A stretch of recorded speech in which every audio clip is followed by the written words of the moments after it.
Open your Bible to Luke, chapter 2, verse 42. Jesus is 12 years old. His family traveled to Jerusalem for Passover, as they did every year. On the journey home, they assume he's somewhere in the caravan, with neighbors, with cousins. They travel a full day before they realize he isn't with them. They go back to Jerusalem, spend 3 days searching. They find him in the temple, sitting in the middle of the teachers, listening, asking questions. Luke writes that all who heard him were amazed at his understanding and his answers. His mother is upset. "Son, why have you treated us this way?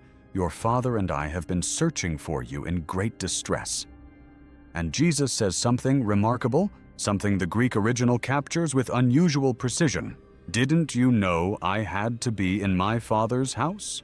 Didn't you know this?" Then Luke chapter 2, verse 52. "And Jesus grew in wisdom and stature, and in favor with God and man." That's it. That is the last thing the canonical Bible says about Jesus as a child or young man. Now turn to Luke chapter 3, verse 23. "Now Jesus himself was about 30 years old when he began his ministry." Between those two verses, 18 years. Not summarized, not skipped with a note, not explained, not acknowledged. Simply absent. Completely, totally absent from every single canonical gospel. Not in Matthew, not in Mark, not in Luke, not in John.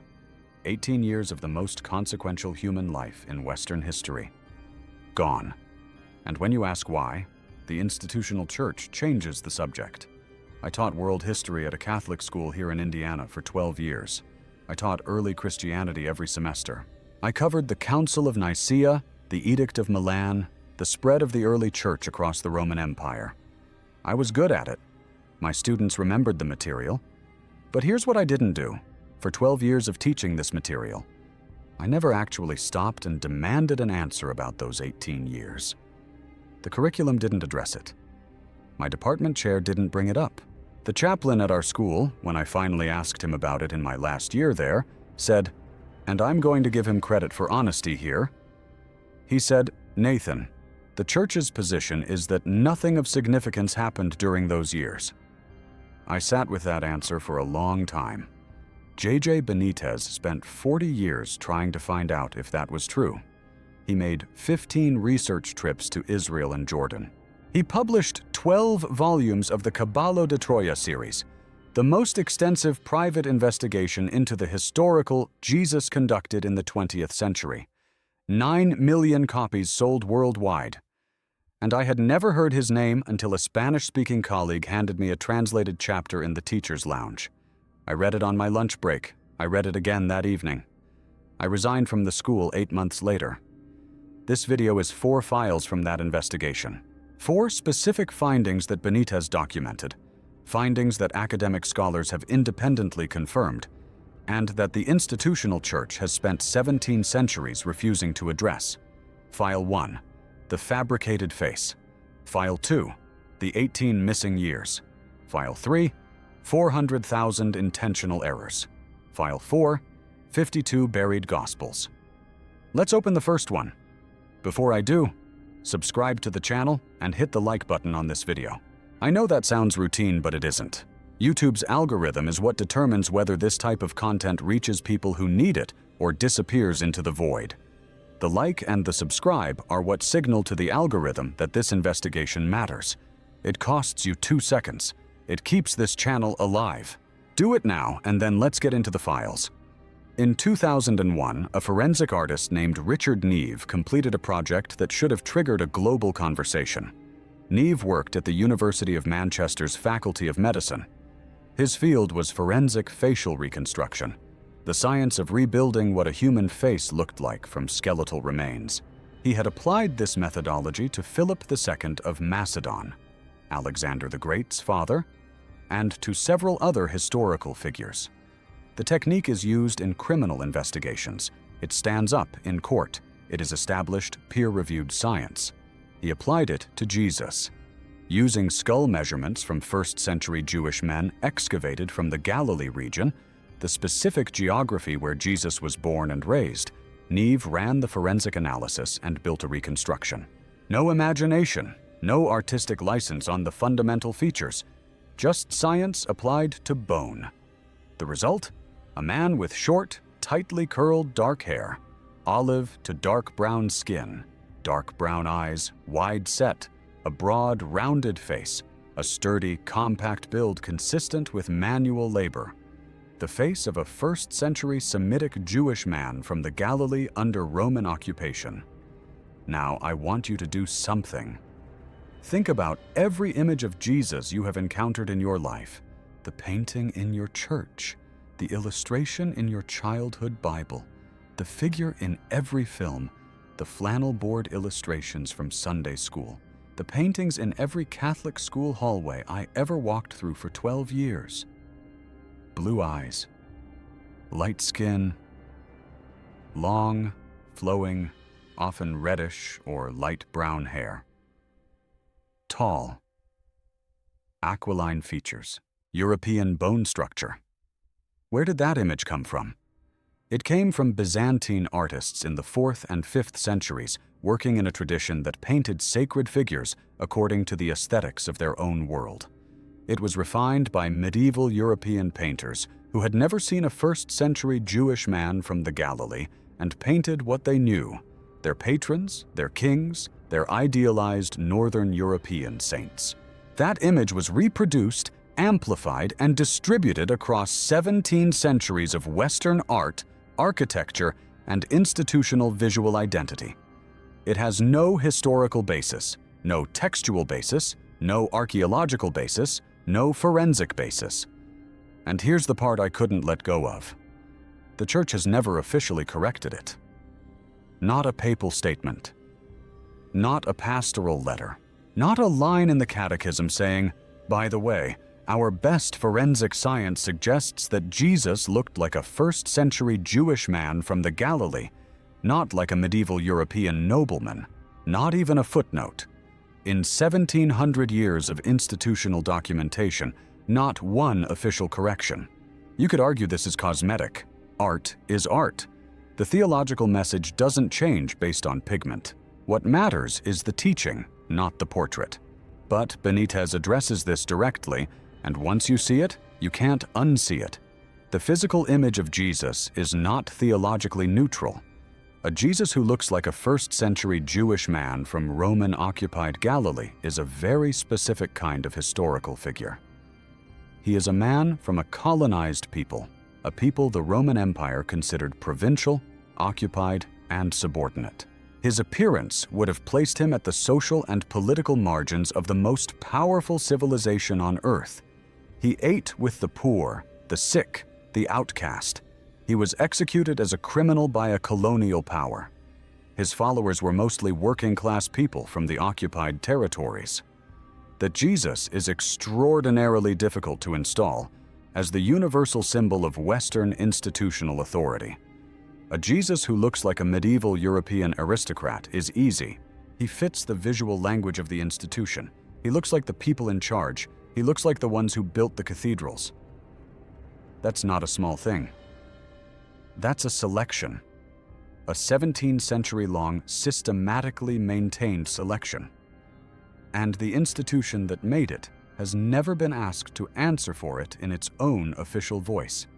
Benítez writes, and I come back to this sentence again and again, I am not anti-church. I am pro-Jesus. There is a difference. The difference starts here.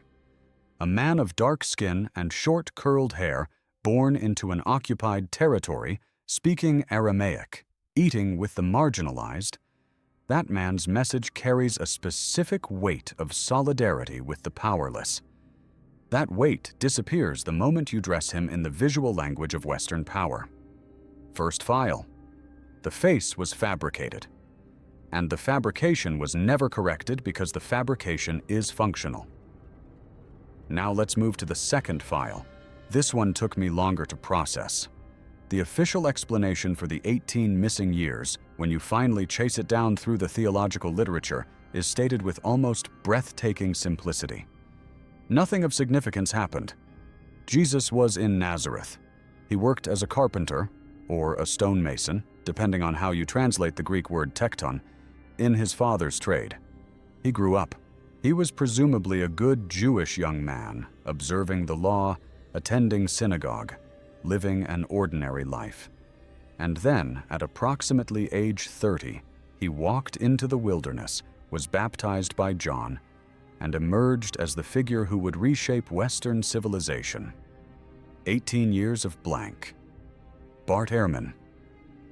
Distinguished Professor of Religious Studies at the University of North Carolina at Chapel Hill, one of the world's most respected New Testament textual scholars, who began his career as an evangelical Christian before decades of primary source research changed his perspective, called the official explanation conspicuously unsatisfying for historians.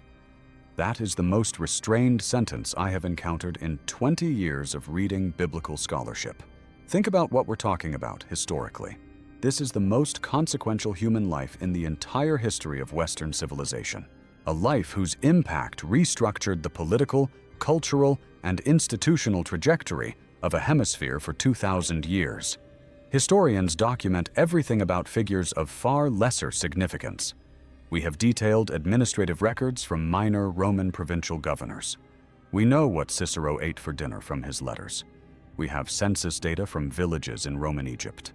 We have detailed accounts of the inner lives of Roman emperors who ruled for 3 years.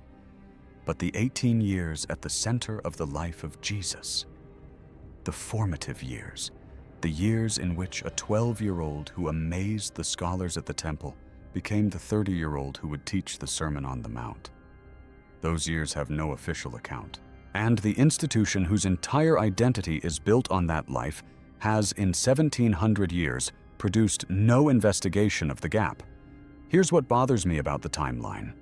Those 18 missing years, from approximately 12 to 30 CE, overlap almost exactly with the period when the trade routes connecting Palestine, Egypt, India, and the Eastern Silk Road were at their most active and well-documented. Merchants, scholars, physicians, and religious teachers moved continuously between these civilizations. Alexandria, the great intellectual capital of the ancient world, home to the greatest library in human history at that point, was reachable from Palestine in a matter of days by sea. The Red Sea port of Myos Hormos connected the Mediterranean world directly to India via established maritime routes that Roman and Greek merchants used regularly. Buddhist missionaries had been traveling westward along the Silk Road for 2 centuries by the time Jesus was born. In 1887, a French journalist and traveler named Nicholas Notovitch claimed to have discovered ancient Tibetan scrolls at Hemis Monastery in Ladakh that described a figure called Isa, the Arabic and Tibetan rendering of the Hebrew Yeshua, which is Jesus, traveling through India and Persia during his youth, studying with Buddhist teachers, before returning to Galilee. Notovitch published his account as The Unknown Life of Jesus Christ. Western academic establishments dismissed it almost immediately. The scrolls were never subjected to rigorous independent examination. The Aquarian Gospel, published by Levi Dowling in 1908, places Jesus in Egypt, India, Persia, Assyria, Greece, and Tibet during the missing years. Also unverified, also dismissed. Benítez does not claim definitive proof of where Jesus spent those 18 years. He is too careful a journalist for that. What he documents, and what I find more troubling than any specific travel theory, is the shape of the institutional silence. Because the Church has had 1,700 years to investigate. 1,700 years of resources, scholars, archaeologists, and access to the Holy Land. 1,700 years in which not one pope, not one council, not one official body of the institution produced a formal inquiry into the central biographical gap of the most important figure in its own history. That is not ignorance. Ignorance would have produced attempts. This is something else. When I finally pushed our school chaplain on it, really pushed him, he said, "We trust that the Holy Spirit guided what was preserved." And I sat with that answer, and I thought, The Holy Spirit guided the preservation of how many fish Jesus multiplied, and what he said to the scribes, and the exact words of the Sermon on the Mount, but guided the total deletion of 18 years at the center of his life? That's not preservation. That's selection. Benítez's conclusion, documented across multiple volumes of the Caballo de Troya series, is this: the missing years are not missing because nothing happened. They are missing because what happened during them would destabilize the theological architecture the institutional church constructed after the Council of Nicaea in 325 CE. A Jesus who spent the formative years of his life learning, traveling, synthesizing, encountering the great spiritual traditions of his world and arriving at his own synthesis. That is a Jesus who reaches his ministry as a sovereign individual, a Jesus who needed no institution because he was, in himself, the living answer to the questions the institution claims to answer for you. That Jesus is too dangerous to document, too free, too direct, too sufficient. The 18 years are not missing, they are hidden. Before we get into File 3, which is the one that methodologically destroyed what was left of my trust in the official narrative, I left something in the comments for those who want to go deeper on this. Primary sources, Benítez material, Ehrman's documented case in detail, things that didn't fit in a single video. Check the comments after you finish watching. Here's a number that will change how you read the Bible. There are approximately 5,700 surviving manuscript copies of the New Testament written in ancient Greek. That is more surviving manuscript copies than any other text from the ancient world. Homer's Iliad survives in fewer than 700. Caesar's Gallic Wars, around 200. The New Testament, 5,700. This number is regularly cited as evidence of the Bible's extraordinary textual reliability. More copies means more cross-referencing, the argument goes.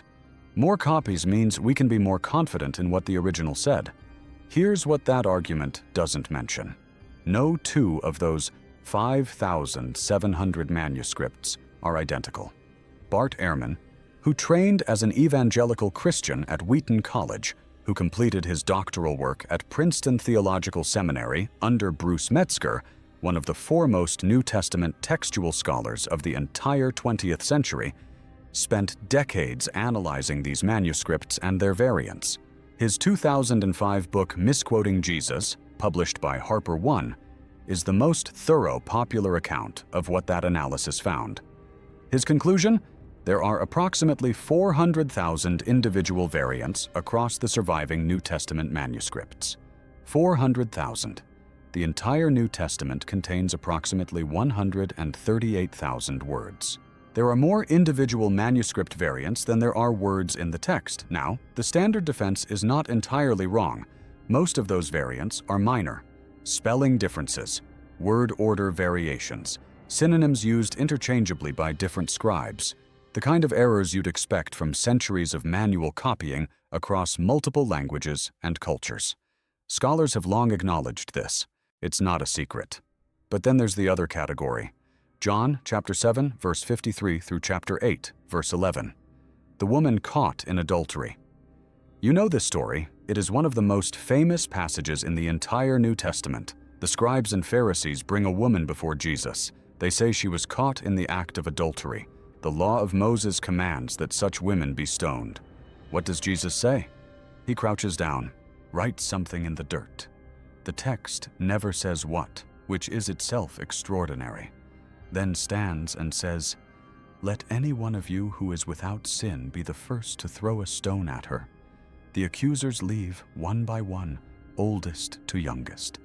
And Jesus turns to the woman and says, "Neither do I condemn you. Go, and from now on sin no more." That passage is everywhere. It's in sermons. It's in literature. It's on inspirational calendars. It is considered by many people the single most eloquent statement Jesus ever made. It is not in the original New Testament. That passage appears in exactly 0 of the earliest manuscripts. 0. It is absent from Codex Sinaiticus, the oldest near-complete Greek New Testament in existence, dating to the 4th century, held in the British Library. It is absent from Codex Vaticanus, another 4th century manuscript considered the most important single biblical manuscript in the world, held in the Vatican Library. It is absent from Codex Alexandrinus, from Codex Ephraemi, from every papyrus fragment of John that predates the 5th century.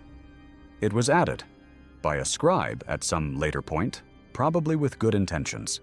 It is a beautiful story, but it was added. It was not part of the Gospel of John as its author wrote it, and most biblical scholars have known this for over a century. Ehrman, in an interview, was asked why the general public doesn't know this. He said, "Bible scholars know these things. The general public does not." Then there's Mark. The original Gospel of Mark ends at chapter 16, verse 8. The women have come to the tomb on the first day of the week. The stone has been rolled away. A young man in white tells them that Jesus has risen, that he is not here, and that they should go tell the disciples and Peter to go to Galilee, where they will see him. And then, trembling and bewildered, the women went out and fled from the tomb. They said nothing to anyone because they were afraid. Full stop.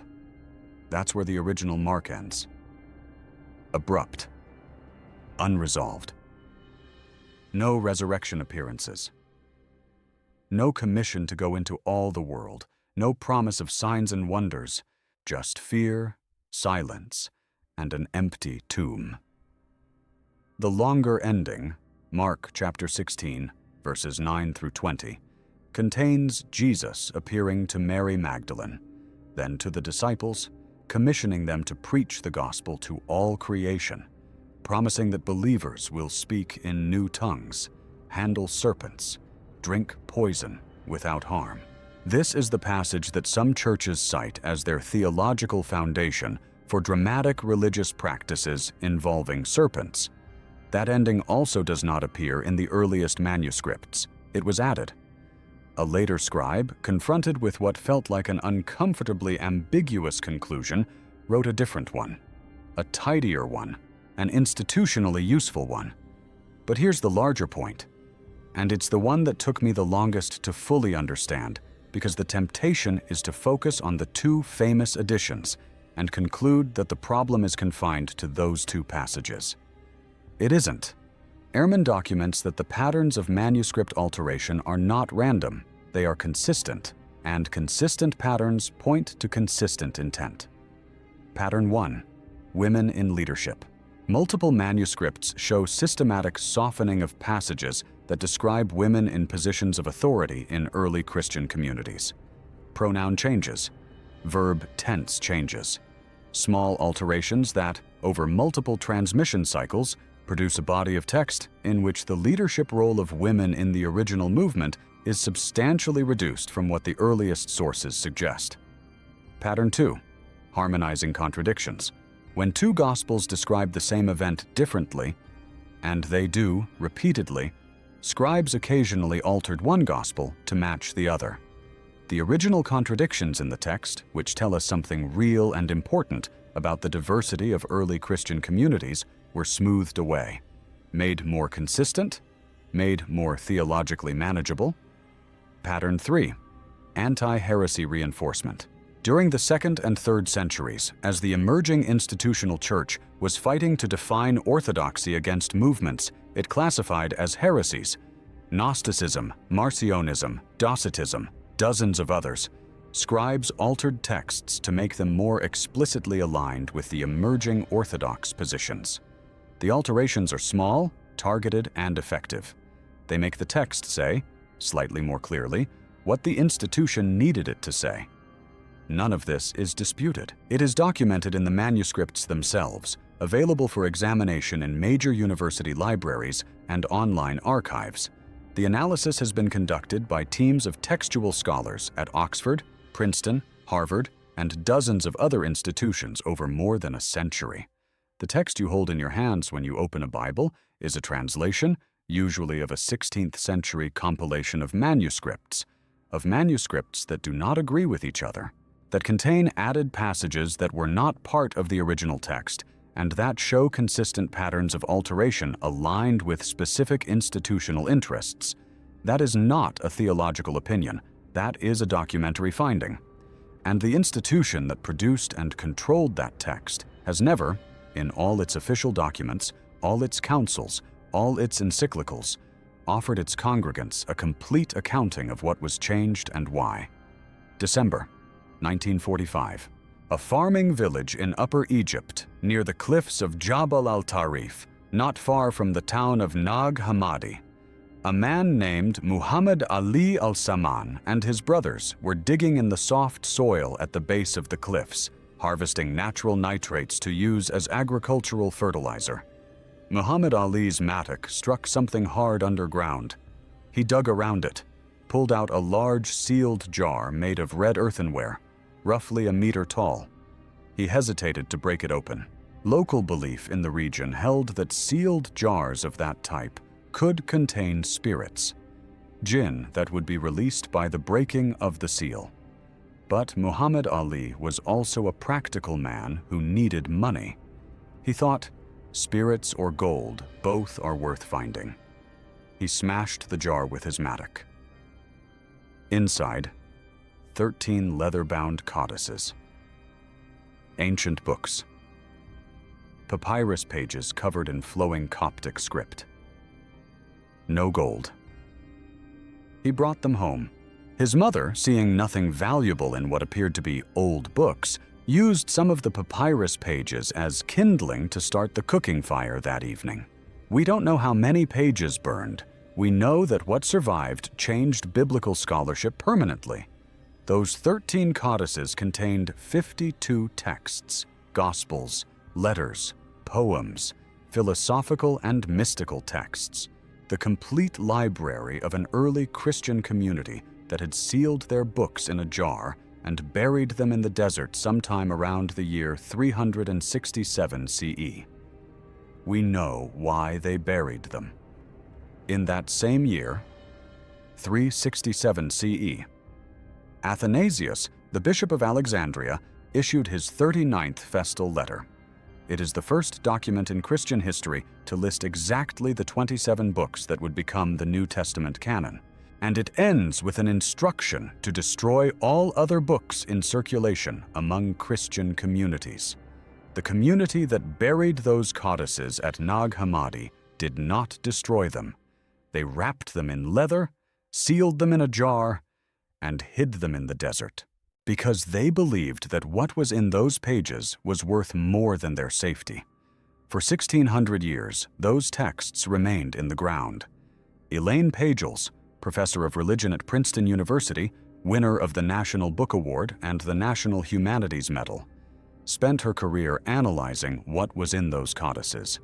Her 1979 book, The Gnostic Gospels, published by Random House, remains the most important introduction to what Nag Hammadi contains. Her conclusion, what we call Christianity is only a small fragment of the actual diversity of early Christian communities. Let me give you the specific content, because the abstract summary doesn't do this justice.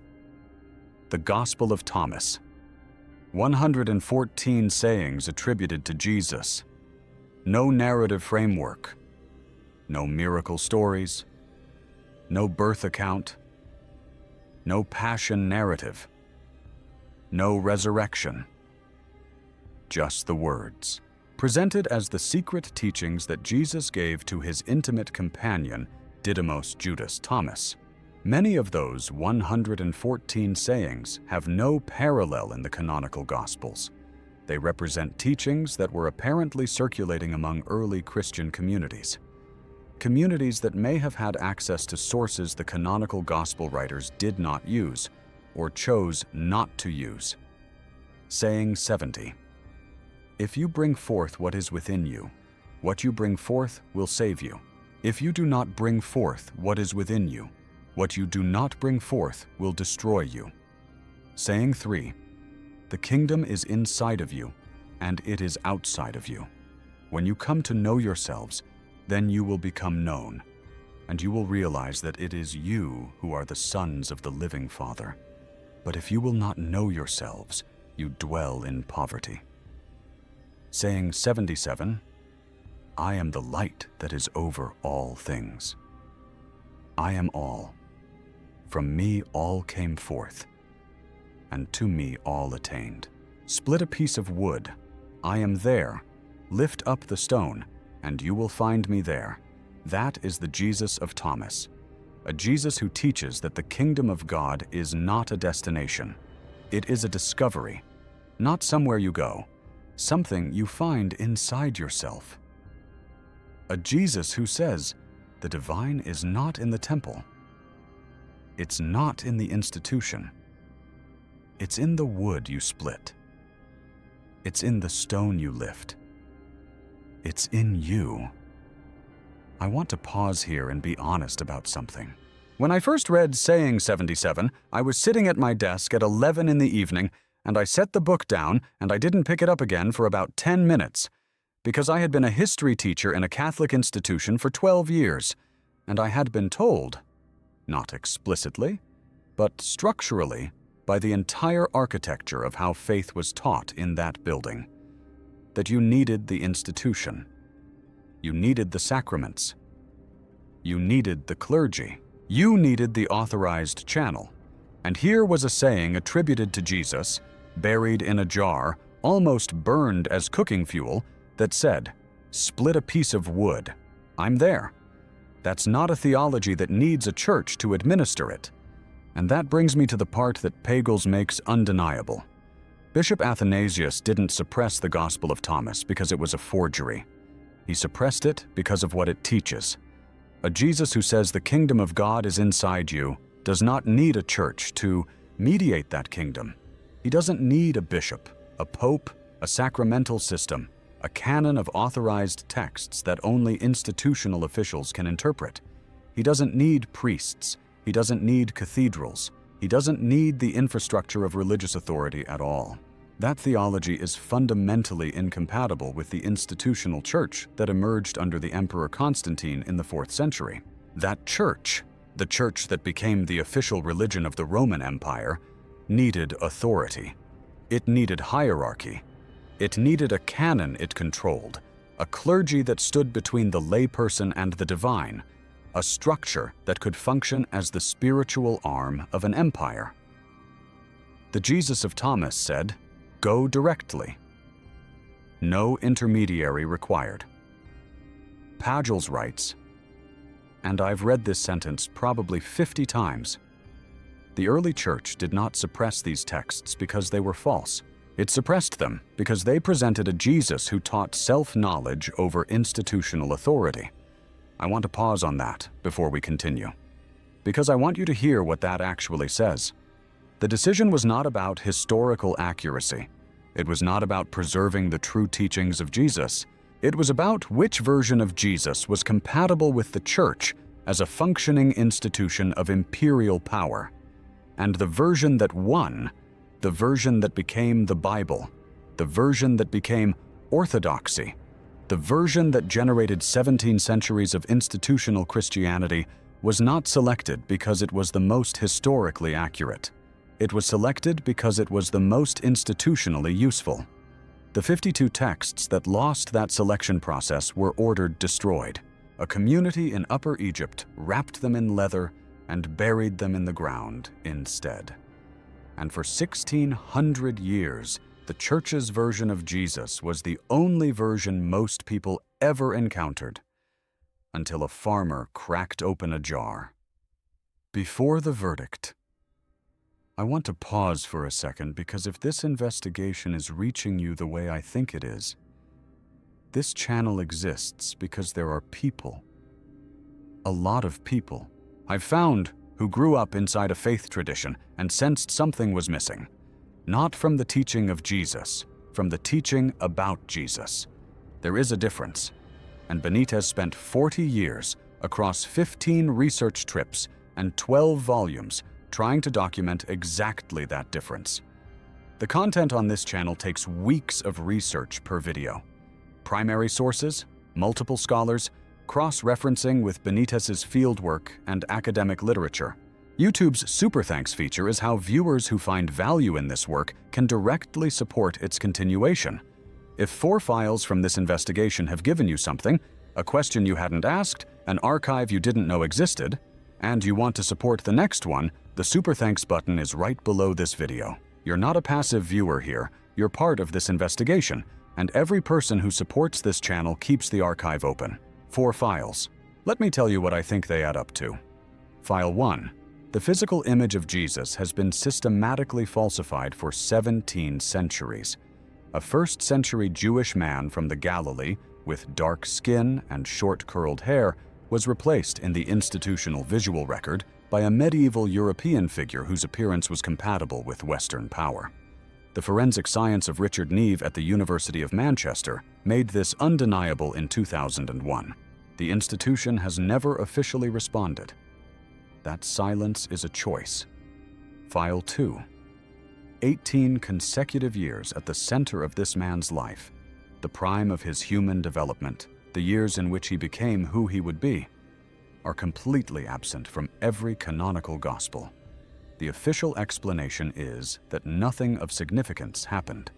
The institution built on his life has, in 1700 years, produced no formal investigation of that gap. The silence is not passive. It is sustained across 400 generations of institutional leadership, each of which chose not to address it. File 3. The text we call the New Testament contains approximately 400,000 individual variants across its surviving manuscripts. That number includes added passages not present in the original text and consistent patterns of alteration aligned with specific institutional interests. The woman caught in adultery. Not in the original, the longer ending of Mark. Added by a later scribe. The institution that produced and distributed this text has never offered its congregants a complete accounting of what was changed and why.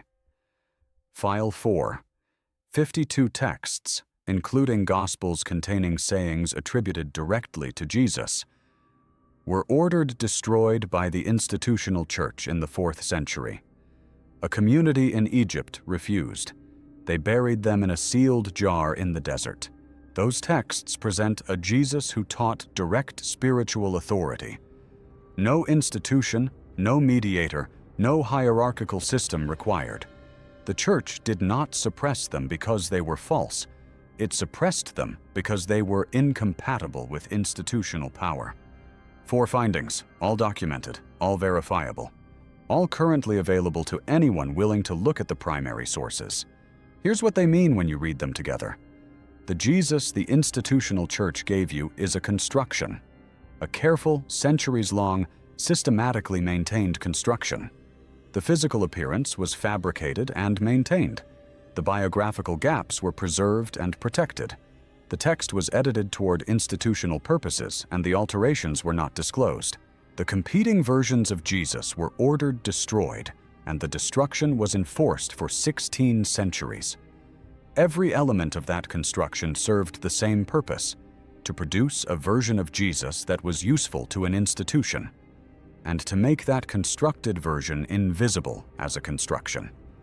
To make it feel like the only version, the original version, the true version. It is not the original version. Benítez said it once, and I have thought about it every day since I first read it. I am not anti-church. I am pro-Jesus. There is a difference. The difference is this: the historical Jesus, the man with dark skin and short curled hair, born into an occupied territory, whose 18 missing years no institution has ever explained, whose actual words were buried in the Egyptian desert and almost burned as cooking fuel. That man's message, when you find it in the primary sources, does not require a mediator. Split a piece of wood.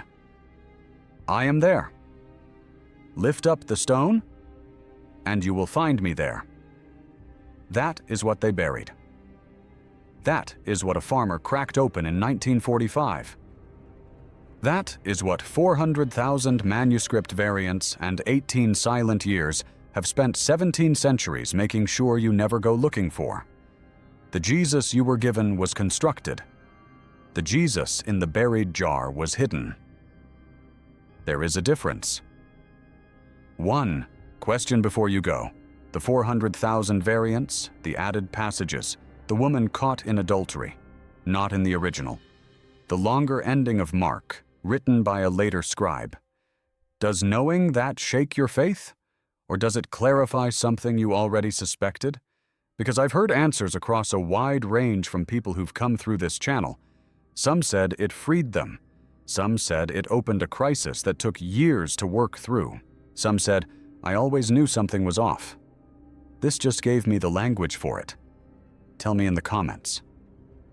Genuinely, that conversation is one of the reasons this channel exists. And if this investigation opened something for you, if you want to go deeper into the primary sources, the Benítez research, the Nag Hammadi material in detail, I left something in the comments for those who want to go further. Not everything fits in a single video. You decide what to do with this.